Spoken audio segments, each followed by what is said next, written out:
Հարգելի գործընկերներ, ինչ թվում է, որ մեր սիրելի դաշնակցական գործընկերները, երբ որ գնում են իրենց գրասենյակ, այն մատրիցա կինոյի մեջ մի հատ սարք կար, որ պահում չխկսնում են, ամեն ինչ մոռանում են։ Հա, ներողություն, ասում եմ մատրիցա, չէ, մատրիցան լրիվ ուրիշ։ Շատ տեղել նմանություններ կան, բայց հա, Սևազգեստ մարդիկ ֆիլմի մեջ այն որ սարք կար, ասես չխկսնում են, մոռանում են ամբողջ կյանքը ու մեկը, չգիտեմ, կարող է Հրանտ Մարգարյանն է, կարող է հիմա պարոն Ռուստամյանն է, ասում է ուրեմն լսեք։ Այն ամեն ինչ եղել է չկա, էս է իրականություն։ Հիմա պարոն Խաչատրյանը եկավ երկար ելույթ ունեցավ, ճիշտ ասած ես առանձնապես չհասկացա ինչի մասին է ելույթը, բայց ինձնից կպահանջվի ընդամենը 15 վայրկյան այդ ելույթի ամբողջ հիմքը քանդելու համար։ Պարոն Խաչատրյանը եկել ասում է այդ որտեղից վերցրեցի 29743 կիլոմետր քառակուսի թիվը։ Դուք այդ ինչ եք ասում, ինչեր են ժամանակ 20.8, հիմա 20.743, այդ որտեղ կորավ։ Նախ, միշտ էլ 20.743 ա եղել, հանրագիտարում կարող կլորացված թիվն ա եղել վերնագրում, հետո ներքևը ոչ, բայց, ինձտեղ ինչքան էլ տարօրինակ չի, օգնության կհասնի Ռոբերտ Քոչարյանը եւ Դաշնակցությունը, որովհետեւ սիրելի պարոն Խաչատրյան, ես հիմա ձեր քաղաքական ամնեզիան կվերացնեմ։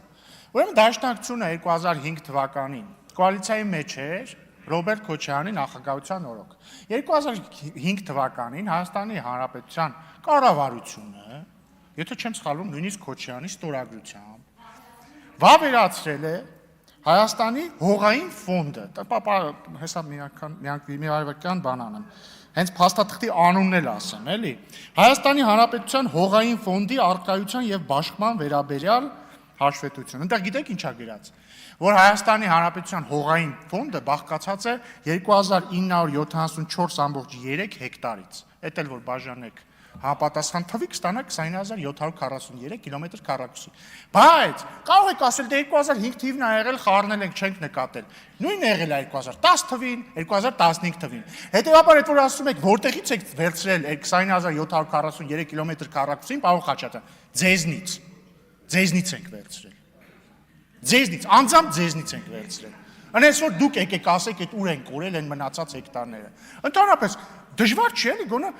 research արեք, պարոն Խաչատրյան, ինչ որ կոնսպիրոլոգիական տեսություն սարքելուց առաջ մի հատ բան արեք, էլի главное в ходе следствия не выйти на самого себя։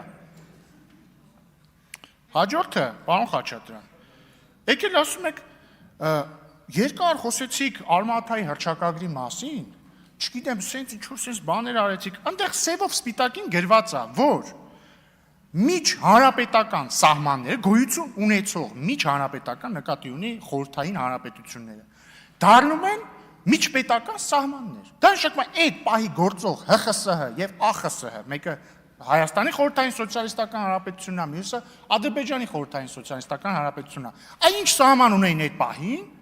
եւ համապատասխանաբար նաեւ այնտեղ Ղազախստան, Տաջիկստան եւ այլն, այսպես Թուրքմենստան, Ղրղստան, Ուզբեկստան, դառնում են միջպետական սահմաններ, ինչն է այստեղ անհասկանալի։ Եվ դա դրանից ուղիղ բխում է սահմանները եւ տարածքները, այդ թվում 29743-ը։ Բայց մի հատ հետաքրքիր հակասություն կա ձեր մտքերում։ Տեսեք, մի կողմից դուք ասում եք, որ Հայաստանը, երբ որ 1991 թվականին Ալմաթայի հռչակագիրը վավերացրել է, դա չի նշանակել Ադրբեջանի տարածքային ամբողջականության ճանաչում, ես այտենց հասկացա, այդ ասեցիք, կարող ենք հետ տալ։ Հա, դա չի նշանակում Ղարաբաղ, ճիշտ է, կներեք։ Ասեցիք մի կողմից, ասեցիք, քանի որ 1991 թվականին Ալմաթայի հռչակագրի վավերացմամբ Հայաստանը չի ճանաչել, չի նշանակել դա, որ Ղարաբաղը ճանաչում է Ադրբեջանի կազմում, բայց մյուս կողմից դուք հղում անելով 2022 թվականի Պրահայի հայտարարությանը, որը ընդունվել է վարչապետ Փաշինյանի, նախագահ Ալիևի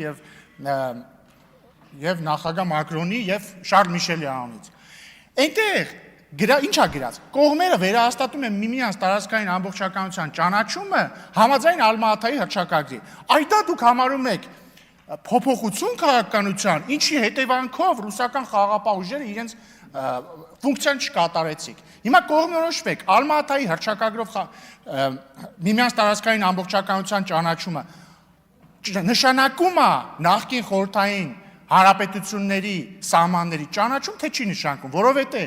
եթե չի նշանակում, նշանակում դուք կեղծ մեղադրանք եք ձեր տեսանկյունից առաջադրում Փաշինյանին, բայց իրականում իհարկե նշանակում է, բայց դուք էլի կեղծ մեղադրանք եք առաջադրում Փաշինյանին։ Եվ հարգելի գործընկերներ, ավարտելով նաև անդրադառնալով բանին, էլի, ԲՀԿ ձայներին։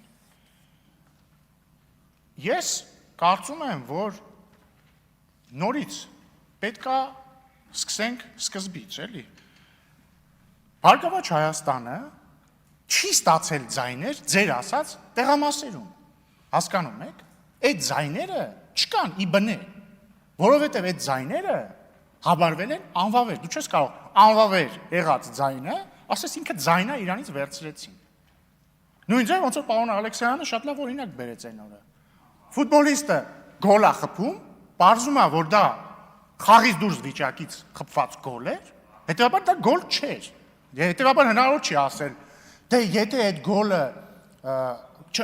հնարավոր է ասել, որ եթե այդ գոլը անվավեր չճանաչվեր, որովհետև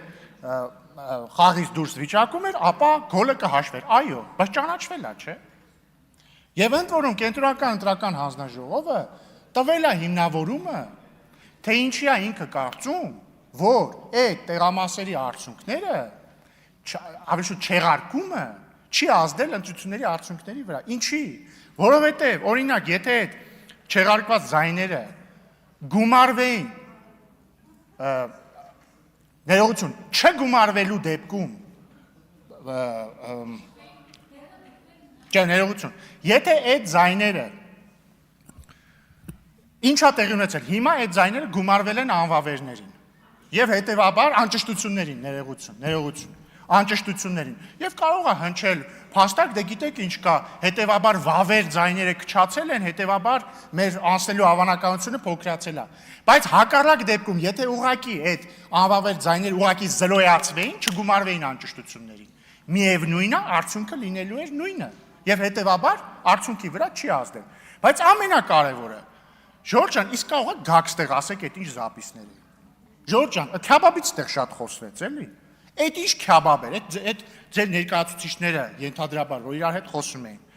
Ինչի էին, օրինակ, տողատակով ասում քյաբաբ, բան, չեմ ասի, կասեմ քյաբաբ։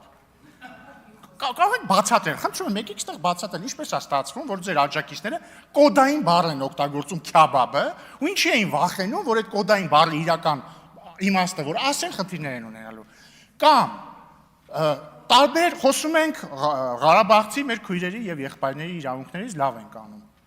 Կարող եք բացատրել, այդ ինչ ձայնագրություններ, որտեղ ենթադրաբար էլի ձեր թիմի ներկայացուցիչներ իրար մեջ խոսում են մի Ղարաբաղցուց, հայհոյում են իրան, ասում են դա բան է, այդքան բան արեցինք իրանց համար, ինքը մեզ չի ընտրելու։ Այս ինչ տասնյակ, հարյուրավոր ձայնագրություններ են, սիրելի ուժեղ Հայաստան խմբակցություն, որոնցում ենթադրաբար ձեր թիմակիցները առնվազն ձայնագրությունից մենք լսում ենք, որ խոսում են մարդկանց փող տալու մասին, որպեսզի իրանց ընտրեն։ Հայաստան դաշինք, ձեր ներկայացուցիչների այդպես ձայնագրություններ էլ կան։ Ինչ է դա, կարող է միջև այդ բանը բարձր իրավաբանական վեճերը արդյոք Բարգավաճ Հայաստանի վերաբերյալ արդյունքները որոշիչ են եղել թե ոչ, այդ բարձր, այդ ռաֆինացված խոսակցությունների փոխարեն կարող եք ստեղ գաք ասեք, այդ ինչ քյաբաբ էր, այդ ինչ ընտրակաշարքի տեսքով քյաբաբի մասին էին խոսում ձեր հարգարժան թիմակիցները, խնդրում եմ եկեք ասեք։ Որովհետև հարգելի գործընկերներ, եթե ձեզ թվում է, որ մենք բարեկիրթ ենք եւ դա նշանակում է, որ մենք նաեւ լինելու ենք մեղմ, դուք սխալվում եք, մենք շարունակելու ենք լինել բարեկիրթ։ Բայց ոչ ոք երբեք չի մոռացելու, չի մոռանալու այն համակարգված ընտրակաշարքի սխեման, որը ձեր համապատասխան քաղաքական ուժերը գործարկել են, ինչը ակնհայտորեն բխում է հրապարակված ձայնագրություններից։ Դուք պետքա գաք ստեղ պատասխան տաք։ Ընդհանրապես հարցերը ստեղ մենք ենք տալիս։ Շնորհակալություն։